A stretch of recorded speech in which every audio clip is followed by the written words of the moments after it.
पाणी कमी झालंय. काय रे गाडीत पाणी गेलं काय? पाणी गेलंय? अच्छा अच्छा ठीक आहे चालतंय. चला हा जो पूल आहे हा रिजन्सीचा पूल आहे.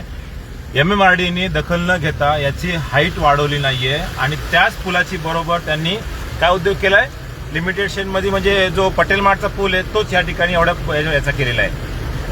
तर गाड्या चालू करू नका. ज्यांना त्रास आहे त्यांनी त्रास सहन करू नका. काही फरक पडत नाही. थोडं थांबा. ठीक आहे.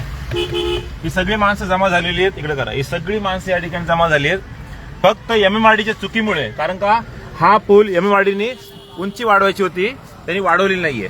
इकडे बघा.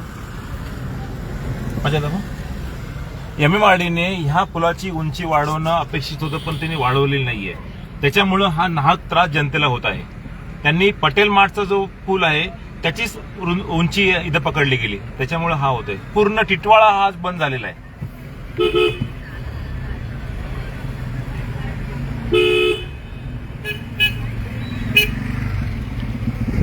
पूर्ण टिटवाळा बंद झालेला आहे. म्हणजे प्रशासन, PW डिपार्टमेंट, बांधकाम विभाग पूर्णपणे फेल झालेला आहे. त्याचबरोबर वाणी साहेब यांनी पण आम्हाला सांगितलं का पुलाची उंची वाढवायला पाहिजे होती M90 फीट रोडला, पण त्यांनी वाढवलेली नाहीये. त्यांनी पटेल मार्टच्याच रोडची उंची इकडे पकडलेली. म्हणजे पटेल मार्ट पण खाली, पटेल मार्टच्या वरती पण पाणी गेले आणि इकडचे पण पाणी गेलेले. त्याच्यामुळं लक्ष राहा. तुम्ही जे मुन्नाबाई इंजिनियर PW डिपार्टमेंटचे जे नियुक्ती केलीत ना, त्याचं नुकसान तुम्हालाच होतंय आणि तुमच्याच नोकऱ्यांचा पैसा, तुमचा पैसा इथे लागले गेलाय. धन्यवाद.